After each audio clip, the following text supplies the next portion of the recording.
I kind of hate to do it, but I will do it a little bit here. It was nothing bad. I mean, I thought that Gehrig was almost homesick the day he got here. And this year, I really planned on him playing. Then he got injured, and you're away from home. And he worked his tail off all year. He was on that scout team. He did a phenomenal job. He got a lot better as a basketball player. You know, but there's so many things you don't know either, because you get people telling you you should transfer. I mean, that is going on minutely. But you also, who knew what other guys would do? Who knew what Trey would do? Who know that Jace would get good enough to do what he can do? You don't know that thing as the year. There's so many things that play a role, but his wants to get closer to home 100%. Book, in Book, make sure you take this right now. I failed. I love Book. The day he came in with his family was a very difficult day for all of us. And we made him stronger. As a student athlete, he's done an unbelievable job. I couldn't get enough out of him. That's not all his fault. That's my job. I do get paid for that. And I did not get enough out of him. And so we talked, you know, during the year. I mean, I talked to Book a zillion times. And it was all, for the most part, positive. And I feel bad about Book because I think deep down there is one hell of a basketball player in there. And my job is to get that out of him. And I didn't get that done. So I have to take responsibility for it too. If I asked Book to be here morning, noon, and night, Book was here morning, noon, and night. I asked him to improve academically, with his strength, with this, with that. Book did it all. It just didn't translate into some things, and that's my job. So in Book, it was no problem either. I mean, you know, it was talked about. Opinions were made that were all, I think, on the same page. In Trey, I was surprised. It was a little bit of a surprise. But Trey wanted some things too. You know, wanted to play certain positions, wanted to do certain things.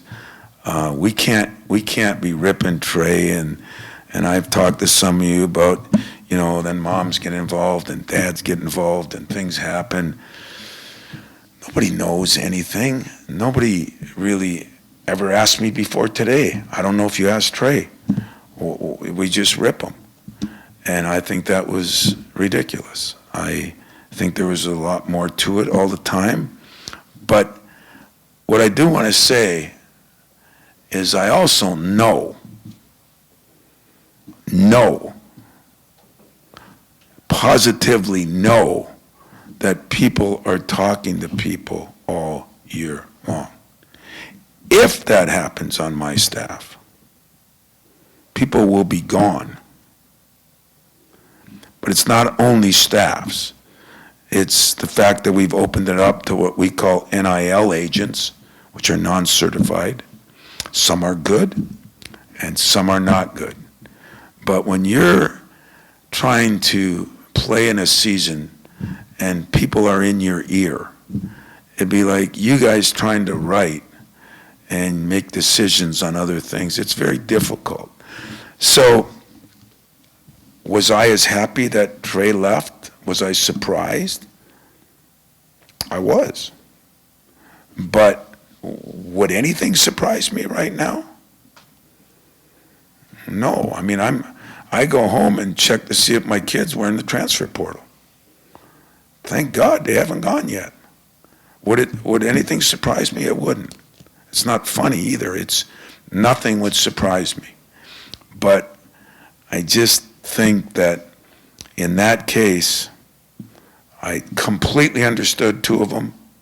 The third one I didn't understand as much, but I respected. I talked to him. He talked to me. We went over it.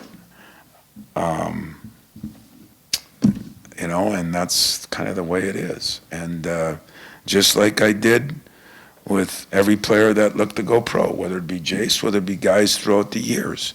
I mean, when people think we don't talk to our guys or we don't spend time with them, or they don't just come in and they don't just go to the portal and leave. I mean, I will do this very respectfully. Every one of those players came in and talked to me before they did that. I talked to a lot of coaches. They find out from you guys that a kid went in the portal. That did not happen with any of our guys. Every one of our guys came in, talked to me about it, and that was it. And some of them I encouraged one way or another.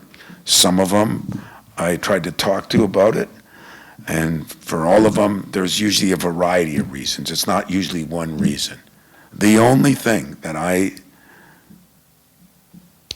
struggle with is I don't know how many of you, how many of their parents, your parents, could handle the barrage that I think these kids are getting, and I know in some cases throughout the year, and still try to perform at this level. It's very, very, very difficult to do. And for that, I feel bad for the student athlete. I don't feel mad at the student athlete. I feel bad for him. Tom, excuse me.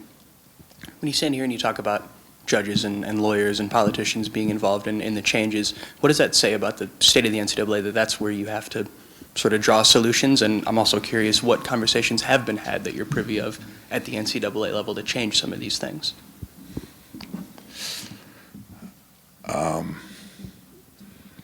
Once in a while, now I have to be a little careful.